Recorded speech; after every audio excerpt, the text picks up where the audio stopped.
Começa agora o Jornal Panorama, com as informações da semana aqui do Legislativo Estadual.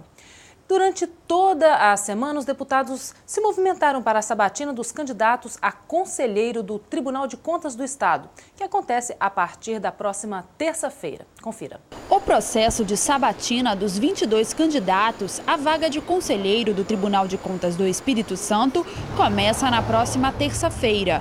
3 candidatos serão sabatinados: o deputado estadual Cláudio Vereza, o advogado Renato Ferraz Martins e o deputado estadual Dari Pagung.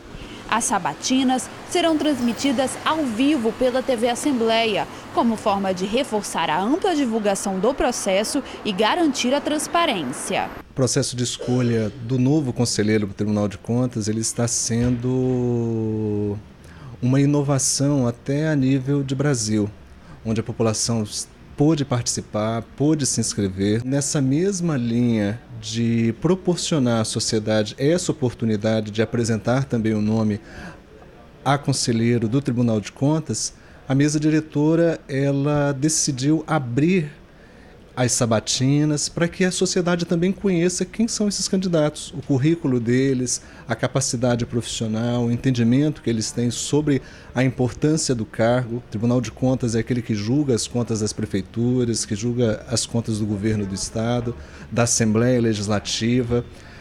Quando a TV ela entra nesse processo, ela entra para que a sociedade tenha acesso às sabatinas. Então nós vamos transmitir todas as 22 sabatinas ao vivo. A cobertura nossa vai dar oportunidade também para que esses candidatos possam se apresentar antes de serem sabatinados, vamos conhecer quem são, não é? Por que eles colocaram os seus nomes como possíveis conselheiros do Tribunal de Contas. As regras para a sabatina foram definidas pela Comissão de Finanças da Casa. A gente decidiu que o tempo, né, os tempos que nós temos para a normatização dessa reunião da comissão. Esse tempo foi dado 10 minutos com prorrogação de mais 10 para o candidato fazer suas explanações.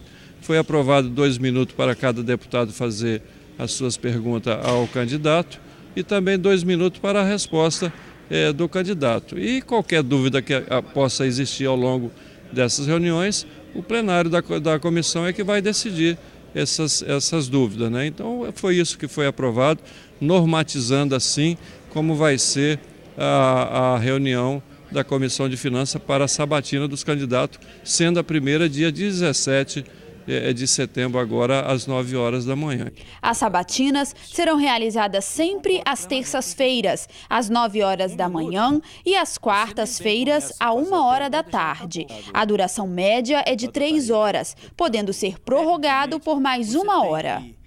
E agora vamos ver os detalhes das sessões ordinárias. A repórter Larissa Lacerda acompanhou os trabalhos em plenário e tem as informações. Verônica, durante os trabalhos desta semana foram aprovadas diversas matérias de autoria parlamentar.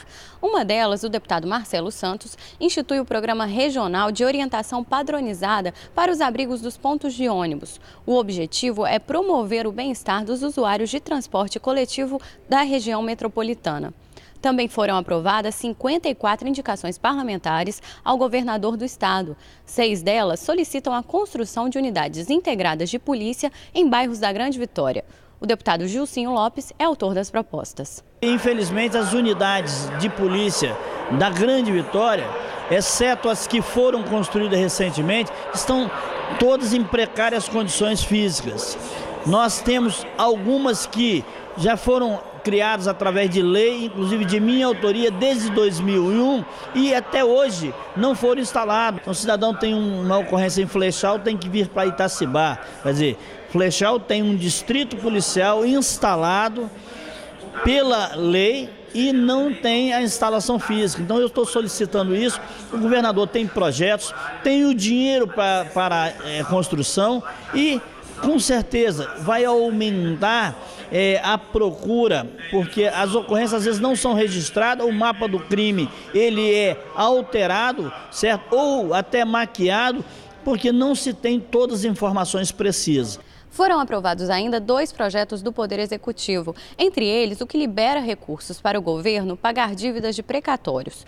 Os parlamentares destacaram que a medida deve possibilitar o pagamento da correção de 11,98% aos servidores da Assembleia Legislativa.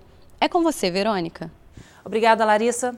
Veja agora o trabalho das comissões durante a semana. Na Comissão de Justiça, os deputados analisaram 21 matérias. Um dos projetos aprovados institui a Semana da Consciência e do Combate ao Assédio Moral no Trabalho, a ser celebrada na primeira semana de março. A iniciativa é do deputado Jamir Malini.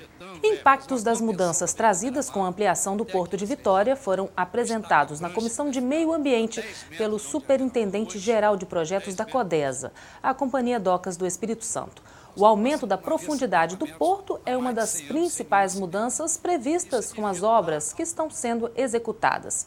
Com isso, será possível a entrada de navios de até 70 mil toneladas, com capacidade de 6 mil contêineres. A obra deve ficar pronta até dezembro e vai custar 85 milhões de reais.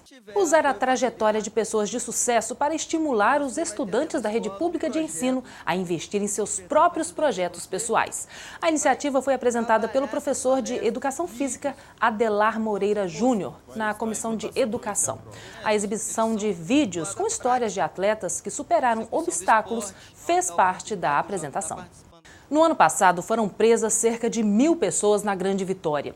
Desse total, 77% haviam consumido drogas. Estes e outros dados foram divulgados para a Comissão de Políticas sobre Drogas pelas peritas da Polícia Civil. Elas apresentaram um diagnóstico da situação sobre drogas e índices de violência no Estado, que vai servir como subsídio para planejar ações de combate aos entorpecentes. A CPI da telefonia recebeu o presidente do Sinditelebrasil, o Sindicato Nacional das Empresas de Telefonia e de Serviço Móvel, Celular e Pessoal, Eduardo Levi Moreira. Ele falou sobre os modelos de atuação da telefonia e a opção adotada no país. O presidente da Comissão Parlamentar de Inquérito, o deputado Sandro Locutor, disse que o encontro ajudou a esclarecer dúvidas sobre como são feitas as coberturas de telefonia em todo o Brasil. A Assembleia também realizou 2 audiências públicas na semana. A instalação da CPI do Pó Preto voltou a ser discutida pela Frente Ambientalista. O assunto dividiu opiniões. O deputado Cláudio Vereza prefere realizar novas audiências em busca de soluções para enfrentar a poluição na Grande Vitória. Já o deputado Gilcinho Lopes está coletando assinaturas para a criação da CPI. O presidente do Instituto Estadual do Meio Ambiente afirmou que, para a fiscalização ser mais rigorosa, é preciso modernizar a legislação ambiental. Além dos parlamentares, a audiência reuniu ativistas ambientais, representantes do governo e das empresas Vale e ArcelorMittal Tubarão. A outra audiência da semana reuniu profissionais da área de educação que discutiram como reduzir agressões e os crimes nas escolas. A audiência foi realizada pela Comissão de Educação em parceria com a Comissão de Segurança. Dados do sindicato da categoria mostram que entre os anos de 2011 a 2012 houve aumento de 30% dos casos de violência dentro das escolas. Nos incidentes, 10% dos alunos portavam armas de fogo ou armas brancas, como facas e canivetes. A audiência foi proposta pelos representantes da Central Única dos Trabalhadores, da Confederação Nacional de Trabalhadores em Educação e do sindicato da categoria. O presidente da Comissão de Educação, deputado Josias da Vitória, recebeu as propostas apresentadas durante a audiência pública. E hoje é dia do Fala Visitante, o quadro do jornal Panorama que dá voz à população que passa pelo Parlamento Capixaba.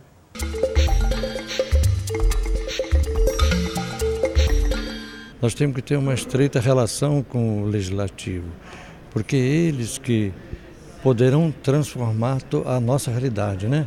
Ou a nossa região, ou o nosso estado. Então daí, sempre que possível, se a gente puder visitá-los, né? É interessante também para nós, para a gente saber o que se passa o dia a dia aqui. Eu tenho para mim que o Legislativo ele é de suma importância dentro de uma região, dentro do Estado. Só depende desse possível estreitamento de relações, né? Comerciais, educacionais, né?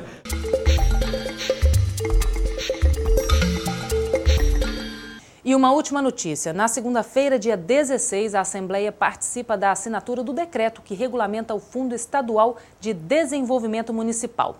A cerimônia acontece às 10 horas da manhã no Palácio Anchieta. Esse fundo foi votado pela Assembleia no dia 26 de agosto, com 3 emendas dos deputados, e vai atuar como um mecanismo de apoio financeiro prestado pelo Estado aos municípios. O Jornal Panorama fica por aqui. Mas você pode continuar acompanhando o trabalho dos deputados através do nosso site e também das redes sociais. Muito obrigada pela audiência de sempre. Eu te espero em nossa próxima edição. Até lá!